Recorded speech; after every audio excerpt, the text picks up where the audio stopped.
మిత్రమా, తల్లిదండ్రులకు అందరికీ కూడా ఒక ముఖ్యమైన మనవి. మార్కులు, ర్యాంకులు మాత్రమే జీవితం కాదు. పలానా వారికి అన్ని మార్కులు వచ్చాయి, నీ తోటి వాళ్ళకి అంత ర్యాంకు వచ్చింది, అంత ఖర్చు పెట్టి చదివిస్తే నీకు ఎన్ని మార్కులు వచ్చాయా అంటూ పిల్లలతో అనద్దు. ఏమో ఎవరిలో ఏ టాలెంట్ ఉందో. ఇప్పుడు తక్కువ మార్కులు వచ్చిన వాళ్ళే రేపు ఎంతో గొప్పవారు కావచ్చు. ఈ సమయంలో పిల్లలకి స్నేహితులుగా, మార్గ నిర్దేశకులుగా ఉండాల్సింది మీరే మిత్రమా. పసి హృదయాల్లో ధైర్యం నింపాల్సిన బాధ్యత కూడా మీదే కాదంటారా మిత్రమా? 7 తరాల కోసం ఎంత అర్జిస్తే మాత్రం ఏం లాభం? 2 తరానికి నువ్వు కట్టిన ఇంట్లో నీ ఫోటో పెట్టే ఆసక్తి లేనప్పుడు, 3 తరానికి నీ పేరే గుర్తు పెట్టుకునే ఆసక్తి లేనప్పుడు సంపాదన మానేయడం కాదు మిత్రమా, మితిమీరి సంపాదించడం మానేయడం కూడా ఉత్తమమని తెలుసుకో మిత్రమా.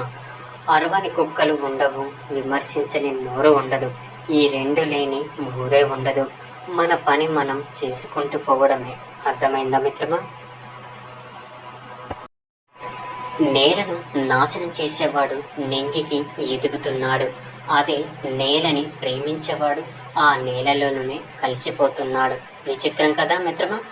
ఇంట్లో ఖర్చు విలువ తెలియకుండా భార్యని, కష్టం విలువ తెలియకుండా కొడుకుని, బంధాల విలువ తెలియకుండా కూతుర్ని ఎంత ప్రేమగా పెంచినా బాధ్యత లేని ఒక వంశాన్ని సమాజానికి ఇచ్చినట్టే అవుతుంది. అర్థమైందనుకుంటా మిత్రమా.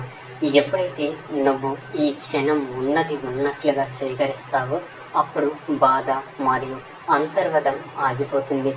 జీవితంలో ఆహ్లాదం పెరగడమే కాక సులభం అవ్వడం కూడా మొదలవుతుంది.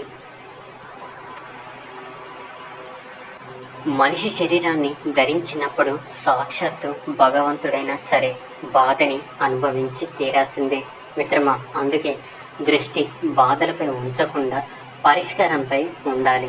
ఒక విషయాన్ని గుర్తుంచుకో మిత్రమా, ఇవ్వడం వల్ల వచ్చే ఆనందం కంటే కోల్పోయిన దాని వల్ల వచ్చే విషాదం ఎక్కువైతే దాన్ని మొహమాటం అంటారు. కోల్పోయి దానివల్ల వచ్చే విషాదం కన్నా ఇచ్చే దాని వల్ల వచ్చే ఆనందం ఎక్కువైతే దానిని దాతృత్వం అంటారు. కాదంటారా? ఒకరి మనసు గాయపరచడం 1 నిమిషం చాలు మిత్రమా, కానీ గాయపడిన మనసుని గెలవాలంటే మాత్రం జీవితకాలం సరిపోదు. అందుకే ఒక మాట అనే ముందు 1కి 4 సార్లు ఆలోచించి మాట్లాడాలి. ఒక విషయం జాగ్రత్తగా గుర్తుపెట్టుకో మిత్రమా, దారిలో వెళ్తుంటే ఒక నల్ల పిల్లి ఎదురు వచ్చిందని వెనకడుగు వెయ్యి, పర్వాలేదు, అది నీ నమ్మకమే. కానీ మన లక్ష్యానికి కష్టం ఎదురు వచ్చిందని వెనకడుగు వెయ్యొద్దు మిత్రమా, అది నీ అసమర్థత అవుతుంది. ఓటమి భయపెట్టేది కూడా నిన్ను గెలిపించడానికి అని గుర్తుంచుకో మిత్రమా. అర్థమైందనుకుంటా. డబ్బు వస్తే నీ చుట్టూ చేరే వాళ్ళు చాలామంది ఉంటారు, కానీ జబ్బు వస్తే నిన్ను చూసే దిక్కు కూడా ఎవరు ఉండరు మిత్రమా. ఖర్చు పెట్టినంత సులువుగా సంపాదించలేవు, కాబట్టి నీకోసం ఎంత అయితే దాచుకోవాలి అనుకుంటావో అంతే దాచుకో. దుర్మార్గుడితో స్నేహం పనికిరాదు, విరోధం పనికిరాదు. ఉదాహీనంగా ఉండడం నేర్చుకోవాలి. నిప్పులు పట్టుకుంటే కాలుతుంది, పోని చల్లార్చిన తర్వాత పట్టుకున్నా సరే. మసి అంటుంది కదా మిత్రమా. దుర్మార్గుడితో పరిచయం కూడా అంతే, అవునా? మన ఎదురుగా మాట్లాడేవాడు స్నేహితుడు, నలుగురిలో విమర్శించేవాడు శత్రువు. మనం లేనప్పుడు మాట్లాడేవాడు ద్రోహి, సాయం చేసేవాడు మిత్రుడు, మంచి మాటలు చెప్పేవాడు గురువు. నీతిగా బ్రతికేవాడే మనిషి మిత్రమా. నాకు తెలిసిన జీవితంలో నటన మాత్రమే కనిపించింది. ఎవరి అవసరాలు వారివి, ఎవరి స్వార్థాలు వారివి. అవి తీర్చడానికి ఒక మనసు ఉండాలి, అంతేగాని ఆ మనిషికి విలువ ఇవ్వరు. నటించే మనుషుల మధ్య ఆటబొమ్మగా ఉండిపోవడం కన్నా ఒంటరిగా మిగలడం ఎంతో ఉత్తమం మిత్రమా. అతిథి ఇంటికి వస్తున్నాడని తెలిసిన వెంటనే ఇల్లు సర్ది శుభ్రంగా ఉంచుతాం. అలాంటిది భగవంతుని మన మనసులో ఉంచుకోవాలంటే మన మనసు ఎంత శుభ్రంగా ఉంచుకోవాలి ఒక్కసారి ఆలోచించు మిత్రమా. నిన్ను తక్కువ చేసి మాట్లాడినప్పుడు మౌనంగా ఉండడం, తిట్టినప్పుడు కోపాన్ని చూపించకుండా ఉండడం, పొగిడినప్పుడు గర్వంతో విర్రవీగకుండా ఉండడం నేర్చుకో మిత్రమా. నువ్వు నేర్చుకున్న ప్రతిదీ నిన్ను ఒక్కొక్క మెట్టుపైకి చేరుస్తాయి తప్ప ఎప్పటికీ కింద పడిపోయేలా చేయవు. పైవారితో గౌరవంగా, సాటివారితో స్నేహంగా మెలగడం కాదు, తనకన్నా తక్కువ వారితో మెలిగే తీరే వ్యక్తిత్వానికే అర్థం పడుతుంది కాదంటారా మిత్రమా. గుప్పెడి చక్కెర మనకు పెద్ద విషయం కాదు, కానీ ఒక చీమకు అది ఏడాది ఆహారం. అలాగే మనం చేసి కొన్ని పనులు మనకు చిన్నవిగా కనిపిస్తాయి, కానీ అవి కొందరికి అతిపెద్ద సహాయాలు. మీరు చేసే చిన్న సహాయం వల్ల ఒక జీవితం బాగుపడుతుందంటే దయచేసి నిర్లక్ష్యం చేయొద్దు మిత్రమా. ఎవరు ఏది ఇచ్చినా మనసుగా స్వీకరిస్తా, ఇచ్చిన వారిని మనసులో దాచుకుంటా. ఎప్పటికైనా సరే వారికి వడ్డీతో సహా ఇవ్వాలి కదా. అది సహాయమైన, ప్రేమైనా సరే, బాధ అయినా సరే, నమ్మక ద్రోహమైనా సరే, ఏది కూడా ఉంచుకోకూడదు మిత్రమా. లావైపోతాం కాదంటారా.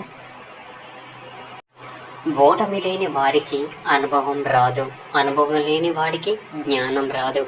గెలిచినప్పుడు గెలుపుని స్వీకరించు, ఓడినప్పుడు పాఠాన్ని నేర్చుకో. ఎలా నిలదొక్కుకోవాలనేదే కావాలి మిత్రమా. చర్య విత్తనం అయితే సంకల్పం ఎరువు.